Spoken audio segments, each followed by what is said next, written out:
Without question, there are global problems that require collective action. And you need an organization to evoke collective action. But the UN hasn't done that. I certainly see that the United Nations is not obsolete. I see that its promise is very much relevant. When you look at the vetoes, when you look at the voting behavior of China in the Security Council, it's actually changed. China hasn't changed. If anything, the Chinese Communist Party has become more aggressive and more dangerous. China is a massive threat. China seeks to use the United Nations as a vehicle, of course, for advancing its own power on the international stage.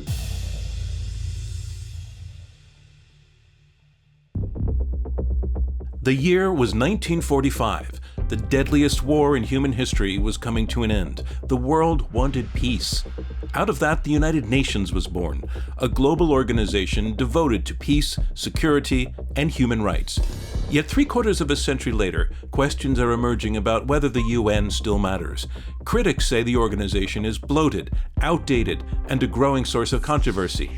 Advocates tout its efforts in humanitarian aid, climate change, and its commitment to human rights in an ever more fractured political landscape. And so, in the context of this emerging divide, we ask the question, is the United Nations obsolete? Hi, everybody, and that is the question we're taking on today. Born of idealism and built by the winners of a now distant world war, the United Nations has racked up a mixed record of some wonderful successes and some spectacular failures in its 76 years. But we're looking at the present moment. Given the several truly global crises and challenges of our time, from trade wars to cyber attacks to climate change, it seems to make sense that we would have a truly global body to organize and manage a truly global response. Is the United Nations that organization right now, ready and adaptable to the moment? Or is the UN of today obsolete? That's our debate. I'm John Donvan. This is Intelligence Squared.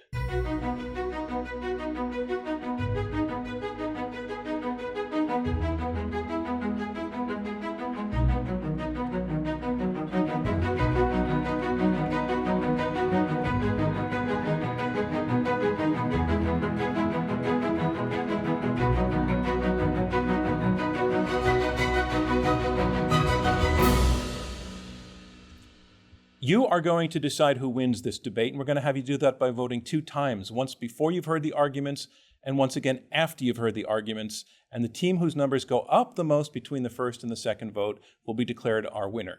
So let's do the first vote right now, and here's how we're going to ask you to do that. You're going to go to iq2us.org. That's iq2us.org. I'll give you a second to pull that up on your web browser or on your cell phone, iq2us.org. Okay, when you're there, you will be able to tell us where you stand on today's resolution, which again is the UN is obsolete, by voting for, against, or undecided on that resolution. Again, it's iq2us.org. I'll give you one more second to get your first vote in. Okay, and now it's time to meet our debaters. Arguing for the motion, the UN is obsolete, is Rajan Menon, political scientist and professor at the City College of New York. His partner is Niall Gardner of the Heritage Foundation and a former foreign policy aide to British Prime Minister Margaret Thatcher. Opposing them, Angela Kane, former German diplomat and former UN High Representative for Disarmament Affairs, as well as Undersecretary General at the United Nations. Her partner, Mohamed Mahmoud Mahamadou, former Minister of Foreign Affairs of Mauritania and a scholar of history and politics. This debate, of course, done in partnership with Foreign Affairs, a leading magazine for in-depth analysis and debate of foreign policy, geopolitics, and global affairs. All right, and now here we all are. I happen to be at the moment in New York City, just a few blocks from United Nations headquarters, but we have people from far-flung corners of the world. So I want to welcome all of you. Thanks for joining us at Intelligence Squared. Great to be here, John. Hello there. And let me just ask you where you all are. Mahmoud, where are you located right now? I'm in Geneva, right next to the UN office. And Angela? I'm in Washington, D.C. And Rajan? Well, John, as you know, I live in New York City, but at the moment I'm in a tiny village in New Hampshire. Okay, and Niall? John, I'm in Washington, D.C. at the moment. All right. Well, as I say, it's great that at least in this pandemic period, it enables us all to stay in touch from far distant points of view, places. Though we can't be on a real stage, we can all share this screen together and make this debate happen. So let's go and do that right now. Let's move on to our first of 3 rounds. Round 1 will be opening statements from each debater in turn. Those statements will be 4 minutes each. Our resolution again is the UN is obsolete. And first up to speak in support of the motion, here is Rajan Menon. Rajan, the screen is all yours. Thank you, John, and thank you to Intelligence Squared. Ladies and gentlemen, the UN evokes considerable admiration. So allow me to begin by clarifying some points. Niall Gardner and I are not here to argue that the UN does nothing of value. That would be untrue and hence unpersuasive. Nor are we here to argue that the UN should be abolished. We don't believe it should be. No state would want it. Why would states want it abolished? The UN lacks the power to get states to do anything they don't want to do, and yet states routinely use the UN to further their interest. What a lovely arrangement. Why spoil that? I want to make in the time that I have a twofold argument for your consideration. First, the United Nations no longer represents the world as it is. It has a representational problem. The world has changed, the UN has not changed to match it. Second, the UN has an efficacy problem. That is, on the major issues of the day, in terms of moving the needle, it has been either irrelevant or peripheral. Let's begin with the representational problem, part of the reason why the UN is in danger of becoming obsolete. If you look at the Security Council, it has been frozen in time, ladies and gentlemen, for 76 years, except for the admission of the People's Republic of China in 1971. Frozen in time. But the world surely hasn't been frozen in time. Over 100 new countries emerged as a result of decolonization in Africa and Asia. Japan and Germany rose from the ashes of World War II and have long since become economic powers of great consequence. India, soon to surpass China in population, has been a democracy for 75 years and has the 7th largest GDP in the world. Indonesia, long since liberated from Dutch colonialism, has about 216 million people, the largest Islamic country in the world. Now, look at the UN. No India, no Indonesia, no Germany, no Japan. Not a single country from Latin America, notwithstanding the fact that Brazil has the 9th largest GDP in the world. Not a single African country, even though Africa has 1.2 billion people.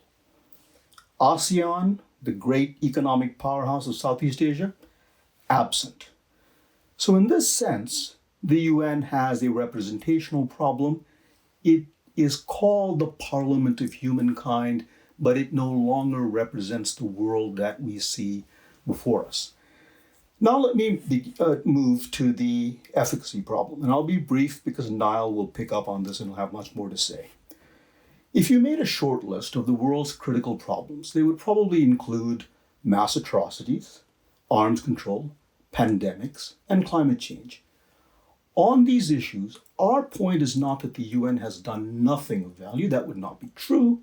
It is that it has either been irrelevant or peripheral or had catastrophic failures.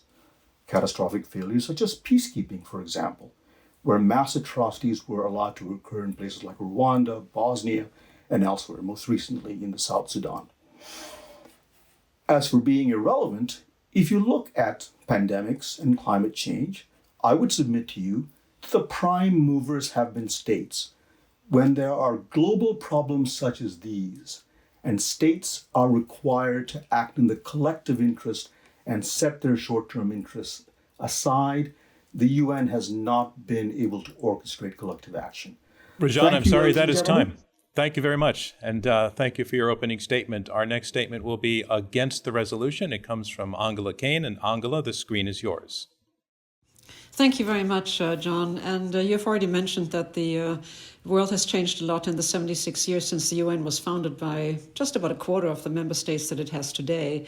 And it has a lot of conflicts. It's a totally different world that we're confronted with. And I wonder, can all of these issues that we're confronting today, can they actually be solved by one nation? Or can they be solved by, let's say, a community of nations? Can they be solved by multinational corporations? The conflicts do not carry passports. They do not respect borders. But our challenges are all interlinked. And it is only by way of working together multilaterally that we can work together as a global family to actually solve our common problems.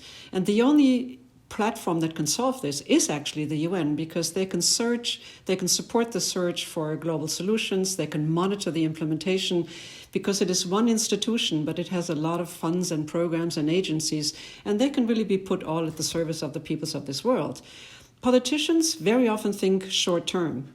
It's usually the duration of their time in office. The UN, however, looks at the long-term issues. They sort of say, what can we do today to actually improve the lives of the peoples 20 years from now? And when you think about the Sustainable Development Goals, this is a blueprint with 17 goals. There are many targets, there are many actions for peace and prosperity, and that really does sound pretty grandiose.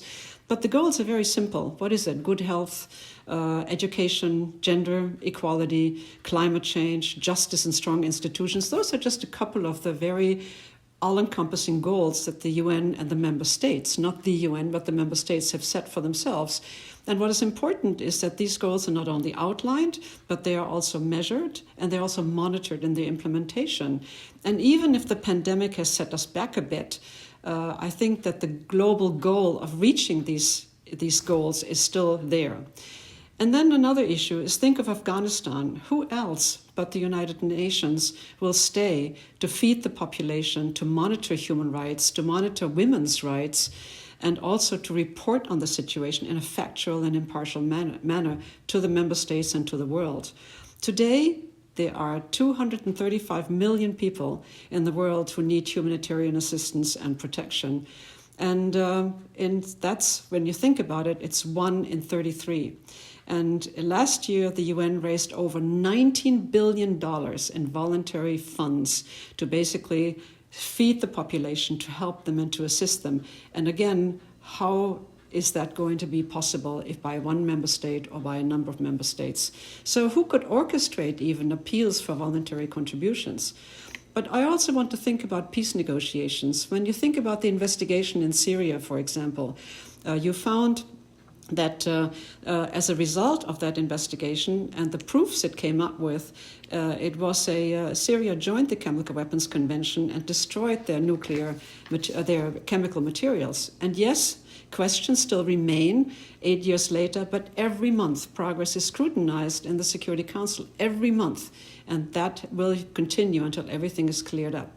And let's talk also about the peacekeeping operations. Yes, they do stay for long periods of time, but so do national military engagements. Again, think of Afghanistan. And several US studies have, for example, concluded that the UN peacekeeping is twice as cost effective as national engagements. Plus, the cost is shared among member states, and there's a wider international acceptance of these operations. And yes, there is a lot of talk about dysfunction in the Security Council, and that's been an important negative. But this lies with individual states. It does not lie with the UN as a role. And I think that during the Cold War, we also faced a long trail of dysfunction, and that was followed by a very productive session of peaceful and productive cooperation. And I'm the eternal optimist, and I think this is going to continue and come back well. Thank you. Angela, thank you. Your time was just up at that point. So you've heard the first two opening remarks, and now up on the screen with an opening statement in support of the resolution that the UN is obsolete. Here is Niall Gardner. Niall, the screen is yours. John, thanks very much for hosting us today. And this is an extremely important and very timely issue for debate, actually. Is the United Nations obsolete? And certainly it's a view of Rajan and myself that the UN is in fact obsolete, and that's based on looking at the evidence and the facts that we have available. Everyone wants the United Nations to succeed. And that includes, of course, the US, a taxpayer that puts in several $1 billion a year into the United Nations system. The United Nations, the whole of the free world wants the UN to succeed at every level. Unfortunately, I think the founding vision of those who set up the United Nations in the aftermath of World War II, the greatest war in our history, that founding vision, I think, has largely evaporated. And I think what we have today with the United Nations is tremendous disillusionment with the UN system. And that, I think, is certainly felt across the free world. And the United Nations has failed on so many fronts. And I'm going to address in particular the UN's failure with regard to human rights, with its failure to stand up to acts of genocide, its failure to stand up to the most dictatorial regimes in the world. And at the heart of that failure really is the fact that the United Nations contains within it so many authoritarian and dictatorial regimes who actually use the UN as a shield to protect their own nefarious activities. And one only has to look at the UN Human Rights Council as a perfect example of that. Let's see who sits on that council today. That includes the likes of China, Russia, Cuba. Some of the world's worst human rights violators sit on the UN Human Rights Council. And that is at the very heart, I think, of the problems that we face with regard to the United Nations. The UN simply does not stand up for the values of its original United Nations Charter. It has let down many of the most vulnerable people in the world. And, you know, if we look back again at the terrible Rwanda genocide in the mid-90s, the terrible mass killing and genocide at Srebrenica carried out by the Serbs, the United Nations failed some of the most weak and vulnerable people in the world who look to the UN for protection. UN peacekeeping operations across the world, many of them have been spectacular failures. If you look at the Congo peacekeeping mission, MONUC, there were over 150 instances of major human rights violations carried out by UN peacekeepers and UN officials. This is a staggering failure.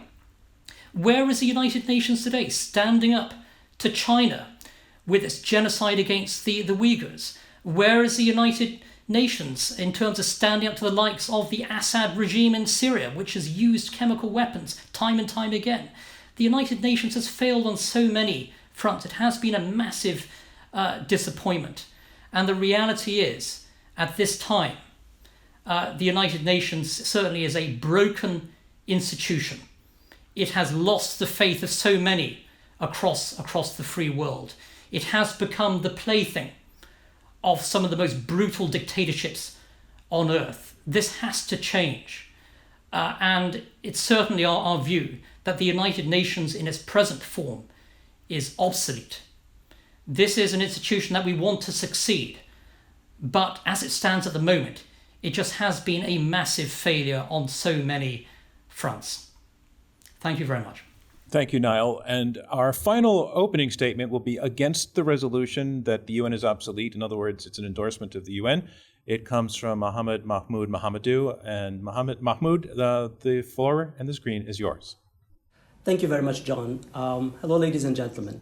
We've just heard quite an indictment of the United Nations. In fact, we can add to this. The United Nations is certainly not the most efficient of organizations. We can look at its heavy bureaucracy. We can look at its convoluted nature.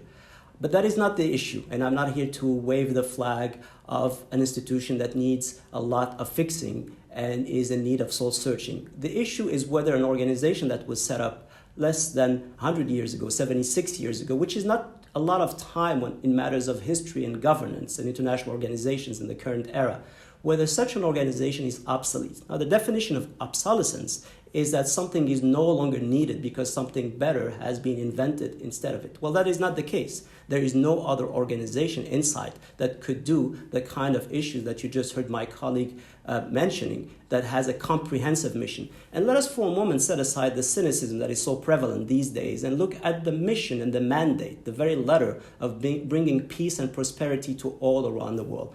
Well, if we look at this in terms of those, then I think two key issues are fundamental. First of all, in terms of how this came about, in terms of the very notion of the concept of inefficiency that we heard our colleagues from. Well, evidence of inefficiency is not evidence of obsolescence. What matters, as I said, is the mandate, the mission, and there is no other organization that could do this. If the problem is the Security Council, as it certainly is, then reform it, as many have been trying to do for many years. If the problem is the funding, then well, let's make it steady and resourceful and plenty of this. If it's the staffing, then let's have a proper merit system. If the issue is sexism or racism, then let's deal with this seriously. Well, none of this is reason enough to cancel out the one organization that has this comprehensive mission at its heart and which has not been failed when it comes to the letter of what was designed many decades ago. Secondly, and most importantly, every time the world came out of major trauma, it ran to this very place of putting together such an institution. After the brutality of World War I, the League of Nations was set up. After the horrors of World War II, the United Nations was created. After decolonization, the new young states of the Middle East, Africa, Asia ran out to that very organization for their place in the world. At the end of the Cold War, the whole concept of human security, peace building, was reinvented. The agenda for peace, that whole language that we practice today, was designed during that decade with the United Nations front and center. Certainly not doing so successfully, but that is not evidence of obsolescence. After 9/11, the conversation on security began right then and there. Time and again, we went to that very place that wants us to develop cooperations and matters of working together. Finally, if you look at the world today and see all of the ills that are around us, from the pandemic to racism, to injustice, to poverty, to poor education, to systemic inequities, to gender inequities, to youth unemployment, there is no other organization that it has in its mandate and a place for all, including indeed the bad students in this world, as were mentioned. There is one entity that is designed to deal with this, and the United Nations, in that sense, is absolutely not obsolete. So I would say that the argument for the obsolescence of the United Nations is in fact short-sighted. It doesn't do justice to the very concept that stands at the heart of this organization, which remains universal. And so for that reason, and for the reason that my colleague mentioned earlier, I invite you to vote against the motion that the United Nations is obsolete, for it certainly is not. Thank you very much, Mahmoud. And that concludes our first round of this Intelligence Squared U.S. debate, where our resolution is the UN is obsolete. And now we move on to round two, and round two is where the debaters have a conversation and address one another directly. They can ask each other questions, and also we'll be taking questions from me. My observation on the opening statements is that the side that's arguing that the United Nations is obsolete, not calling for the abolition of the United Nations as it exists, conceding that it does some things well, but points out its shortcomings, some of which have been described as catastrophic. On the other side, the team that's arguing in support of the United Nations is not saying that the organization is perfect, concedes that it does some things poorly, but fundamentally says that it has done more good than harm, and has an indispensable role in the world. And it's that indispensable role question I want to take first as a question to you, Rajan. We heard Mahmoud make the case. Basically, he's saying that if there were not a United Nations, we would have to invent one. And Angela made the same point, that individual states, even clusters of states, are incapable of bringing the sort of force and power and organization to certain kinds of challenges that face the world today. And so I want you to respond to that sort of more philosophical part of the discussion before we get into the details of the organization as it exists now. Do you agree with them that we do need a global UN-like type of organization? Well, John, there's an interesting argument that's being developed by our esteemed opponents, which is to say that all the faults of the UN are due to its member states, and all the good things are due to the UN. Well, that's not a realistic way of looking at the UN. The UN is embedded in the world as it is, and it has to be taken or liked or disliked based on how it's functioned in the world as it is. As for, well, if you do away with it, we would all be in terrible shape. I mean, those are not the alternatives before us. The alternatives before us is to ask the question, how well is it doing the job that it's set out to do? Let me give you some examples of glaring failures. In 2018, there was an internal audit by the UN of the UN peacekeeping operation. Fraud increased over the previous year 40%. Sexual abuse increased by about 70%. In South Sudan today, UN peacekeepers are being investigated for giving arms to the contending parties, ratcheting up a war that has killed 385 million people. So the question is not, oh, we don't have anything else. The real question is, how well is what we have doing? And manifestly, it is not doing. I think that is a very one-sided negative view, to be honest with you, John. And excuse me, Rajan, we know each other well, so I don't agree with you. But let me just talk a little bit about the peacekeeping aspect, because this is something that the UN is like the big achievement that was created after the Charter was concluded. I mean, it didn't exist in the Charter, so that was really very important and has been important. And yes, not all peacekeeping operations have been very successful. In fact, some of them have not, as you have outlined. But I think it is rather overdrawn. Let me come to the fact about former Yugoslavia. I think it was Niles that mentioned Srebrenica. And Srebrenica, as we all know, was a terrible debacle. There are two problems with this whole peacekeeping Can you take a approach. moment to remind people what happened in Srebrenica? Oh, in Srebrenica, basically, the people, the civilians came. Basically, they expected protection by the United Nations soldiers. At that time, it was a Dutch contingent who were absolutely traumatized. There were a number of investigations afterwards how it happened. But on the other hand, they basically were massacred by the Serbs. And so this was a tremendously traumatic incident. Because the Dutch contingent did not defend them. The Dutch contingent was not able to protect them. And this is one of the problems, and that's what I'm coming to. And the same issue was true in Rwanda. Boutros Ghali at that time was Secretary General, and he was of the opinion that you need to tell the member states what is needed. You need to tell the member states what I can do and what I need to do, the mandate that you are giving me from the Security Council. And that was never fulfilled. He didn't have the troops, he didn't have the people, he didn't have the equipment. I was sitting in the Security Council a lot at that time, and I followed all of these debates in the Security Council, in closed consultations, which are not public. And I can tell you that in Rwanda, for example, you were not allowed to use the G word. The G word was the word genocide. But everyone knew what was going on. And to say that that was not the case, as it has been said repeatedly afterwards, is simply not true. It is simply not true. Srebrenica, you will recall, there was also NATO involvement. And then again, the NATO involvement, it was supposed to be this dual key. It was a very complicated experiment, and it didn't really work very well. But when it comes to after Srebrenica, and when it comes to after, what happened is the UN did not get troops from NATO countries. NATO had their own IFOR, they had their own peacekeeping operation that they set up that was independent of the United Nations. And so therefore, when there is complaints about abuse, when there's complaint about lack of equipment, then you have to basically say, why aren't there a more expanded version of a truly multinational force from other member states? And that simply is not happening. And the mandates are overloaded. The mandates, protection and everything, they are totally overloaded. Let Niall jump in there. I think we were coming in. Yeah, thanks, John. I would like to respond to some of those points. And Angela mentioned, two of the biggest, most spectacular UN failures in its history, the peacekeeping missions in Rwanda and also at Srebrenica. And in the case of Rwanda, 1 million people were killed.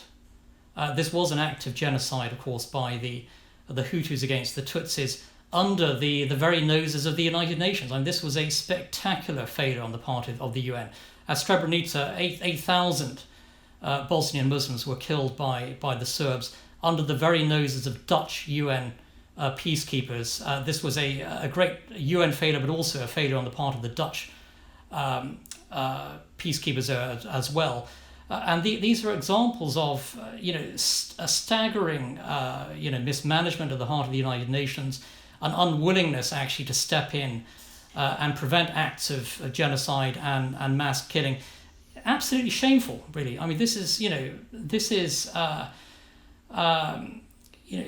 are two of the most shameful incidents that we have seen in modern times, frankly. And you look at the Srebrenica genocide, the biggest act of mass killing since World War II, under the auspices of the United Nations. Eventually, of course, NATO went in to take out the Serbs. And NATO, I have to say, overall is a highly effective multilateral institution. The United Nations is not a very effective world body.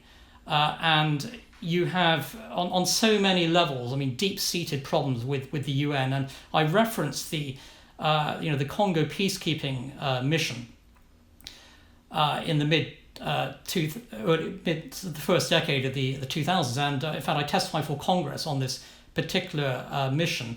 And not only did you have UN peacekeepers basically preying on refugees, but also UN officials as well. It's not just the peacekeepers, it's UN officials involved in criminal activity here. Well, let me jump in, Niles, because you and Rajan have both been making the point that these spectacular failures, which I think your opponents concede happened and were failures and were spectacular, are damaging to the organization's reputation. But I want to bring Mahmoud into the conversation as well to respond to some of what you're hearing, and what would your pushback be? Because I heard you in your opening, Mahmoud, saying that what the organization needs is reform, and that which would imply that you believe that it is reformable, so that you do not see these failures as fatal to the operation of the organization's mission or reputation. Exactly, not at all. And I think precision and nuance is very important here. The notion of something irrelevant and obsolete, as we said, which is the heart of the motion, and we need to keep coming back to this because that is the question that is being asked, is really something that does not apply to the United Nations when we look at the mandate, as we said, and we look at the history.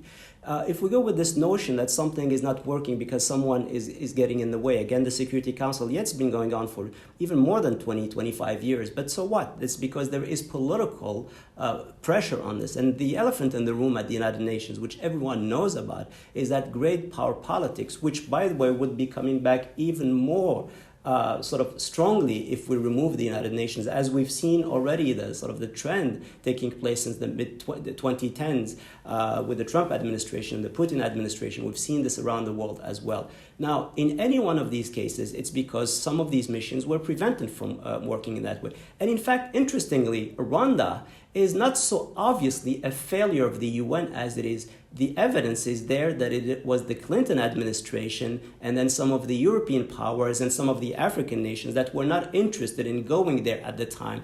The people on the ground have written extensively about this. The Canadian head of the mission, his Ghanaian deputy, the Senegalese fellow that died there. Evidence is that these people actually went there because there was the United Nations, that there was this mission, and then yes, politics, bureaucracy, as I said, and all of this prevented this. The question of the genocide is also a little bit too easy. The two biggest genocides of the 20th century took place before the United Nations, the Holocaust and Armenia. So if it's simply the question of genocides, yes, they could happen, but they could also happen outside of this. And I want to go back to this notion of something obsolete for the third time. If we say that something is not working, then we need to so quickly get rid of it. Well, this would apply to all of the problems that we have with statehoods. How many states in the world are not functioning so easily? Corporations, bad civil society that would have politics, the school system that is not working. So the concept here is that we have the one organization that is certainly not doing so well. I grant that and I highlight that because it's a matter of intellectual honesty and because we can all see it. But the one organization that has been designed that countries could go to as they are. And let us remember how in the 60s, that we mentioned history here, how these young nations, look, the Algerians took their case to the UN against colonial France, as it is, in the hope that that one organization would solve it, as it is. And so this notion of having a space, a forum where these issues need to be addressed, and a forum, yes, that is in need of reform, absolutely, count me in on that, including on the Security Council, is, I think, the important point in this conversation. So, Rajan, John, can I jump in very quickly? Because Please do. It was Angela who said I had a one-sided and pessimistic view. Ouch, ouch. Well, let me say this. If you go to Srebrenica, you will see acres of Muslim graves. What happened there? The UN declared a series of safe areas to which Bosnians came in search of refuge, thinking they would be protected. 8,000 Bosnian boys and men were given over by the commander of the UN forces, General Karaman's of the Netherlands. And then we have a video in Srebrenica, go there and see it, of him drinking Slivovica, plum brandy, with none other than Ratko Mladic. Two other points very quickly. I don't accept the definition here, it's very convenient, that has been put forward about obsolescence. That is, obsolescence means you have to get rid of it. That is not the argument that Niall and I are making. On Rwanda, if you read the memoirs of General Dallaire, it is impossible to conclude that it was solely the fault of the states and not of the UN. So here again, we have an interesting argument. All the credit goes to the UN. Whenever there are failures, I point out, oh, those are the member states. Well, that's a dodge. It doesn't work. I really must say that I think there's so much commingling of what the UN, quote unquote, is doing and what the UN, quote unquote, is not doing. But on the other hand, the situation in Afghanistan is a very dire one. And I don't see that the United Nations can actually contain, or whatever you want to call the word, the Taliban. But on the other hand, what the UN, and this is what I said in my opening statement, what the UN is doing is it's on the ground, it is feeding people, it is helping report on the situation of the woman, what is actually happening in the country. Most of the embassies, the Western embassies in particular, have closed. There are very few embassies that are actually open right now. So who is going to do that? And when you look at the situation on the ground, who are the people looking to basically help them with their basic needs? That is actually the United Nations. And that's what we are doing. Is there going to be any desire to have a, quote, peacekeeping or even a military peacekeeping operation at the UN put together? No, there won't be. So I would not really go and expect that. But on the other hand, there are things that the UN is doing very, very effectively. And the other issue that I wanted to say, because you criticized the fact that a senior official was going over to talk to the Taliban, I have worked for the United Nations for a long time, and basically it is a matter of, do you keep people out of the tent or do you put them into the tent? That is a very important question. I have dealt with and I've negotiated with those autocrats or those despots that you were talking about. And you have to talk to people who have blood on their hands, because basically what you want to do is you want them to come into the tent and you want them actually to be effective, but you cannot do so by isolating them and saying, I'm not going to talk about them. And the same is true for when you speak about the Human Rights Council, which you heavily criticized. I think the Human Rights Council, it is not perfect. It was tried to reform. They made it a Human Rights Council. There's a peer review. Has it been more effective? Well, there are doubts about that. But on the other hand, you want people inside the tent so they actually have to listen to you. You want people inside the tent so they hear the opinion, they hear the criticism, and it is very much there. And you have all of these human rights rapporteurs who come out with reports. If you bother to read them, they are very, very critical. That is also part of the UN. And to my mind, it's a part of a very effective UN, because it stands up to injustice. It stands up for human rights. It stands up for women's rights. And those are very, very important features that don't get reported in the press. So let me John, take that. May I make a few points very quickly? I was going to go to you, Rajan, actually. Yeah. With all due respect to Angela, it is certainly true that the UN may deliver food and so on to Afghanistan. And so Niall and I are not saying it doesn't do anything valuable. But let's be clear. What the Taliban allows the UN to do or not do will not be decided by the UN. It'll be decided by, in no particular order, Russia, China, and Pakistan, who are the prime movers there. The UN can't do anything without that diplomacy by individual states. That's one thing. Second, on climate change, would it be useful to have a coordinating body that moved the world forward on climate change? Yes, it would be. But I submit to you that the main momentum toward addressing climate change will be the result of a very robust EU policy to reduce carbon emissions and the so-called more recent China 3060 policy. It will not be as a result of the UN. Final point, let us look at the pandemic. The UN had a wonderful program, which I liked, I supported it, called COVAX. It would bargain with the drug companies, it would get drugs cheaply, vaccines, and it would distribute it worldwide. What have we seen? A division between haves and have-nots. The wealthy countries vacuumed up the vaccine.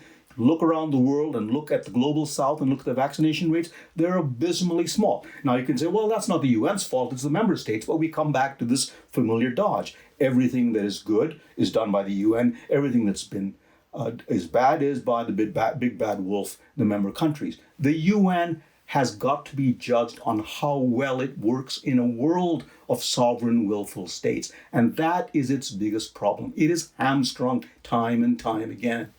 I want to move forward to look at some of the things that I want to look at are not theoretical problems, but they're the problems of the present day, and to ask certain kinds of challenges that exist today that did not exist certainly 76 years ago when the organization was set up, and when France, for example, was established as a permanent member of the Security Council, and India was not, which shows the passage of time.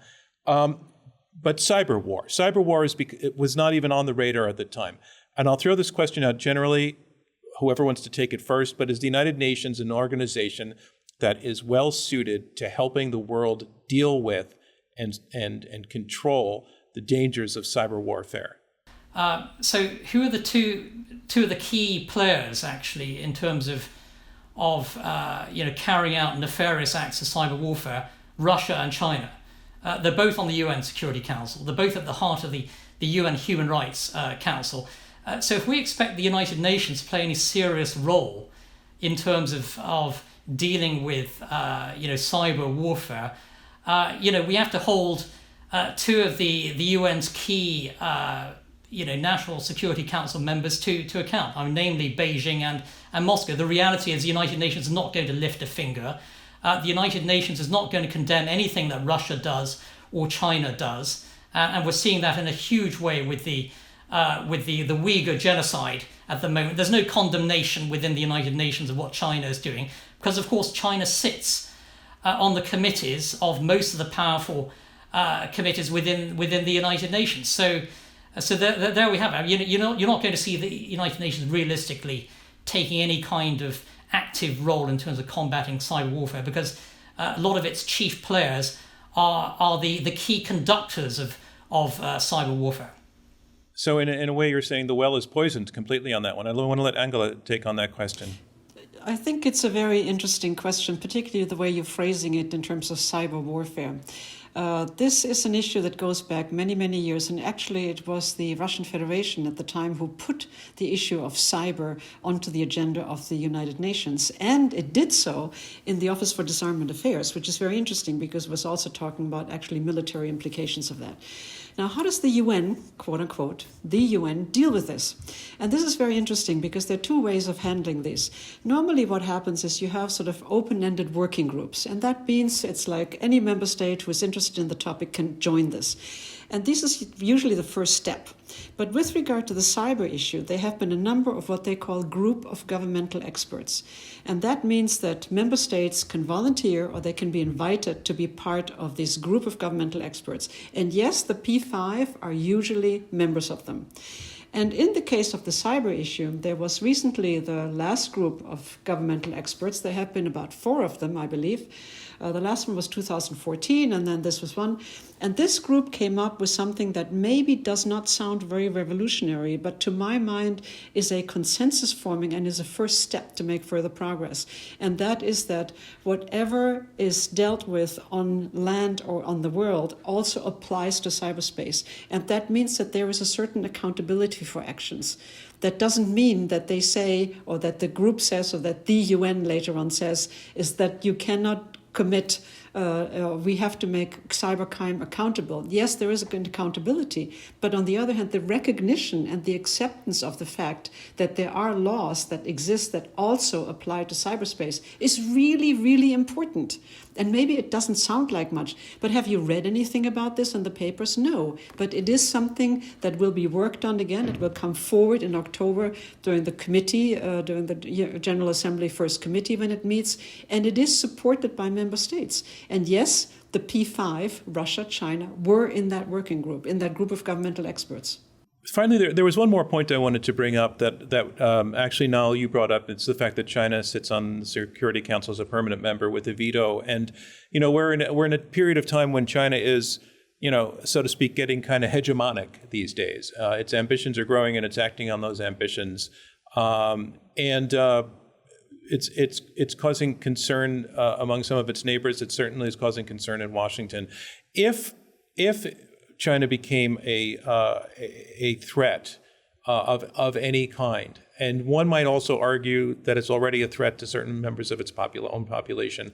Is the United Nations in a position to do anything about that? Is the United Nations, in fact, doing anything about that, given the fact that China is a member with enormous influence? I'd like to throw that to whoever would like to take that on. I'll take it, John. The main entity in the UN for enforcing threats to the peace is the Security Council. Any discussion that brings up China as a threat to world peace is dead on arrival.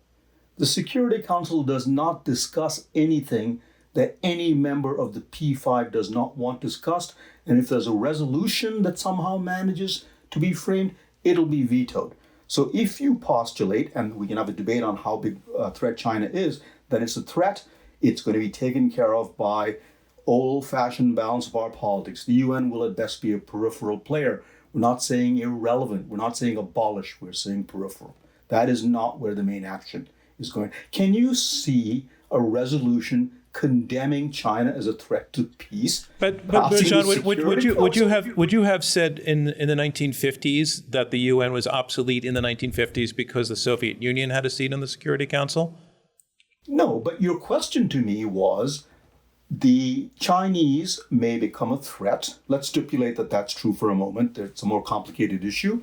And what would the Security Council do about it? And I am saying exactly what happened back in the Cold War would happen when either superpower found a resolution objectionable, it vetoed it. I submit to you that whether it's China's internal behavior or external behavior or hotspot like the South China Sea, the UN will have no role. Look at what happened when the International Tribunal found in favor of the Philippines in the South China Sea. The Chinese said, well, we just don't accept it. I want to say something on this. I think on this, actually, Professor Menon is correct. But that is not the issue. Any country today or in the future could be a threat to peace and security. So the notion of the Security Council in its current configuration not being in sync with how the power structure of the world is, why France and not Germany, if you're looking at the power of Europe, for instance, is actually something that is a different problem than the question of the whole forum being no longer relevant, irrelevant, obsolete. I would say, actually, I'll up that one. We can get rid of the Security Council and probably so. Why don't we have kind of a reformed UN in which you have the General Assembly, which would be much more democratic for that matter? The Security Council, the conversation about it is about the configuration being problematic. This is not about the Forum of the United Nations generally in its democratic ethos of representing the whole world and trying to find solution to those issues. But and if you take out China, it's not going to solve it. I agree with that. Mahmoud, just a minute. How likely do you think it is that the P5 will allow the Security Council to be unlikely, totally unlikely. For the General Assembly to unlikely. Look, I'm with you. Maybe that's desirable. And so am I with you, but that's not the obsolescence issue. You know that. But let's come to something else, and that is basically like, why would any country be labeled a threat? It really depends on what vantage point you're coming from. I mean, maybe the US is seen as a threat because it is, wanting to be all-powerful policeman of the world, etc., even though we've moved beyond that. So this I find very interesting. I mean, think about the Cold War. I think you, John, just asked about 1950. Well, what about the Cold War? Was Russia considered a threat then? I mean, the UN still continued to exist. And even after the Cold War, you had a very productive period. And so this is something that I don't understand. You will not have, quote, the United Nations label a country as a threat, but you can criticize. And the other point I wanted to make is that countries do change. And I'm thinking particularly of China, because we've talked a lot about China. When you think about the early time, for example, with Syria and was basically China and Russia very often vetoed resolutions that went against Syria. That is no longer the case. I think when you look at the vetoes, when you look at the voting behavior of China in the Security Council, it's actually changed. And so that, to me, means that, yes, there is change possible, and it does happen. And it is very rare that we can influence, or the United Nations can influence. That's something that happens on a national determination basis. We have 30 seconds left to this section, and I want to give it to Niall. Niall, you get the last word in this section. Yeah, thanks, John. Firstly, the United States is not a threat to the world. The United States defends defends the free world, and that's the difference between the US and China and Russia. And yes, China is a massive threat. And China hasn't changed. If anything, the Chinese Communist Party has become more aggressive and more dangerous, as we're seeing with the genocide against the Uyghurs, its treatment of Hong Kong, and so on. China is a massive threat, and China seeks to use the United Nations as a vehicle, of course, for advancing its own power on the international stage. And that's what the UN is to China. It's nothing more than a vehicle for its own interests as a totalitarian regime. And we have to treat China as an adversary and as a threat to the free world. Okay, I have to break in there. The lines of division are clear in this conversation, but that concludes round 2 of this debate. And here's where we are. We're about to hear brief closing statements from each debater. These statements will be 2 minutes each. It's their last chance to try to change your minds, because remember, right after this round, we will ask you to vote for a second time, and your votes will decide which team has been most persuasive and therefore our winner. So let's move on to round 3. Closing statements, and first making his closing statement in support of the resolution that the UN is obsolete, here is one more time Rajan Menon. Thank you, John, and thank you again to IQ, and thank you to my interlocutors, Angela and Mahmoud, and to my partner, Niall, my able partner, Niall. I come from a family of diplomats, and I was raised to revere the UN. People like U Thant, Dag Hammarskjöld, the second Secretary General of the UN, were lionized in my family. I remember a faded book in my grandfather's study called How the UN Operates. And when I was a 12-year-old boy, I took it down and read it. And it was by David Cushman Coyle. I was curious whether the book is still around. I Googled it on Amazon. And it's not around now. It's out of print. So taken was I by that book that I thought I would one day like to join the UN. But ladies and gentlemen, sentiment and boyhood ambitions are one thing. But careful study and reflection obliges me, obliges you, obliges all of us to take sentiment and put it aside and ask the question, has the UN been able to lead on the issues that matter? What is its degree of efficacy? What is its degree of representativeness? How well does it mirror the world of today? How likely are the reforms that every one of us agree should happen, likely to happen? I think that they will not happen. I urge you, ladies and gentlemen, to support the motion and give your vote to Niall and me. Thank you for listening. Thank you, Rajan Menon. And next, a closing statement against the resolution that the UN is obsolete. Here is Angela Kane. We've talked a lot about the big issues and what the UN can and cannot do. I have been privileged to work for the United Nations for over 35 years. I do believe in its mission, and I think that it does a very good work on many issues, and every one of us can contribute to that. And I'm just thinking about one of the issues that I worked on, and that was the peace negotiations in El Salvador. And that was between the government and the guerrillas at the time, the FMLN. This was a 12-year war that had seen 75,000 people killed. And when the peace negotiations were being negotiated, basically the guerrillas wanted jobs after the war. They had missed years of schooling because of the fighting in the jungles, and the government sort of did not see any avenues to give them jobs because they didn't have the requisite year of schooling that they needed. And they also wanted to enter the police force, for example. They wanted to do good for the people. When we had finished the negotiations, we actually managed to get jobs for women, and we managed also to relax the educational requirements. And that was really something that was tremendously important for the people of El Salvador, for these people who had fought against the government. And I'm really very proud of it. And such achievements, they never make the press. They never get acknowledged, and therefore it is very difficult, but they were very important victories for the countries of the people. And what was also important, and that's another avenue that the UN does very good work, is, for example, there was a Commission on the Truth on El Salvador that was established in the peace negotiations. And that meant that there was an 8 months work, and it came out with a factual report. It said there were atrocities committed on both sides, and it tremendously helped in the healing of a divided society, because we all want to live in a peaceful society. We want to fight for justice. I've seen it in the disadvantaged eyes of the disadvantaged peoples that I have worked with over the years, and I think that's really all that people want: live in peace and help make a better life. And that's why I want you to vote against the notion that I want the UN to continue its good work. Thank you. Thank you, Angela Kane. And our next speaker will be again arguing in support of the motion that the UN is obsolete. Here is Niall Gardner.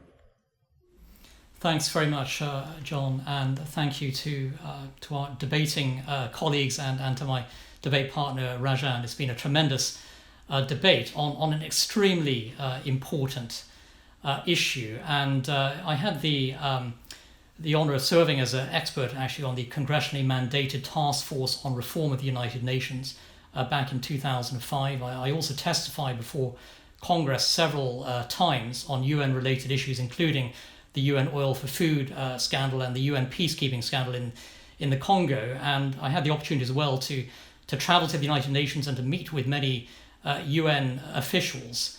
And I came away with the conclusion that the United Nations, despite the fact that there are many very good people working at the UN who are dedicated to their mission, but the reality is the UN as it currently stands is broken. It is obsolete. It is an institution that has failed on so many fronts, and it's heartbreaking to see that on so many levels. It is extremely heartbreaking, especially to see the large numbers of people who have looked to the United Nations for their protection, for their safety in the face of monstrous evil. From the killing fields of Rwanda to the concentration camps of Xinjiang province in China today. Millions have looked to the UN for their safety and their protection, but the UN has consistently let them down. And that is a massive failure on the part of the United Nations.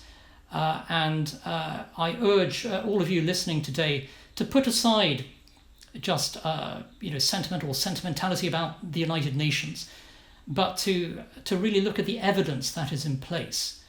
And I urge you to support the motion that the United Nations is indeed obsolete.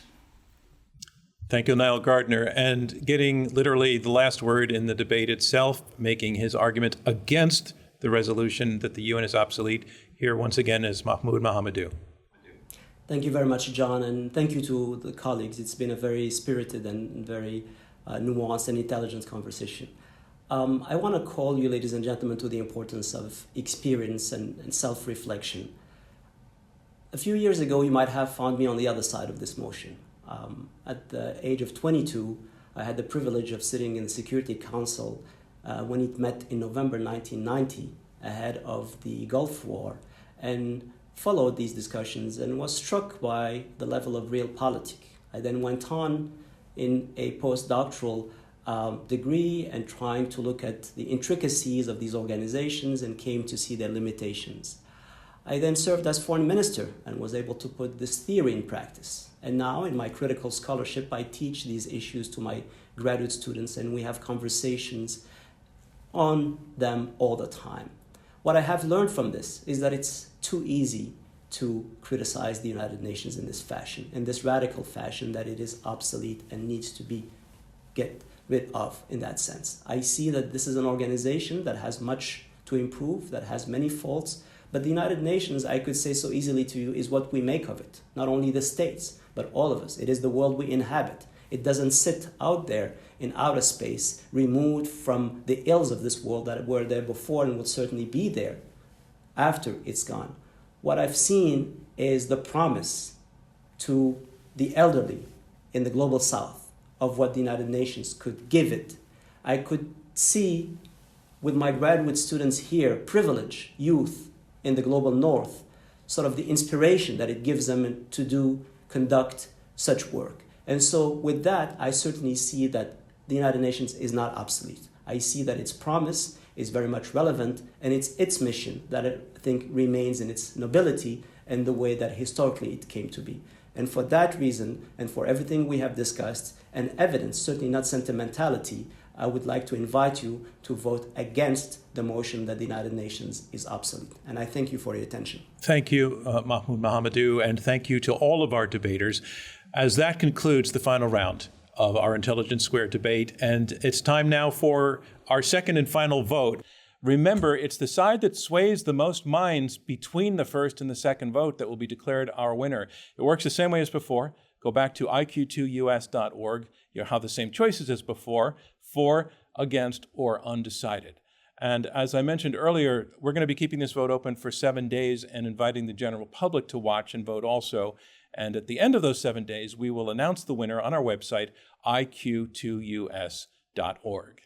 The competition is over. I just wanted to thank our debaters, Angela, Rajan, Mahmoud, and Niall, for a really excellent debate. And also, I want to thank you for the way that you conducted it. You obviously all feel very passionately about this issue. There's really, I could sense, significant overlap in a lot of your worldviews.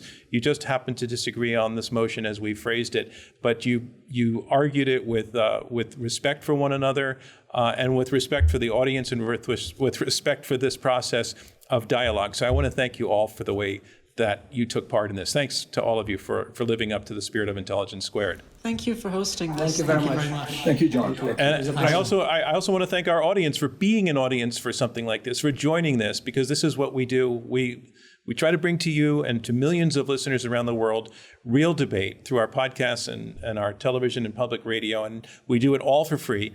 It's something we care about a lot here at Intelligence Squared. As I've said many times before, we are a nonprofit. We turn to you for support, and if you want to support us or just want to learn more about what we do or to watch one of the more than 200 debates we've produced to date, you go to, again, our website, iq2us.org, or to our app through the Google and Apple stores. As for this one, I encourage you to check out our website at iq2us.org to cast your votes, and then check back in 7 days to see which team won. Thank you again to our partners at Foreign Affairs. I'm John Donvan. I'll see you next time.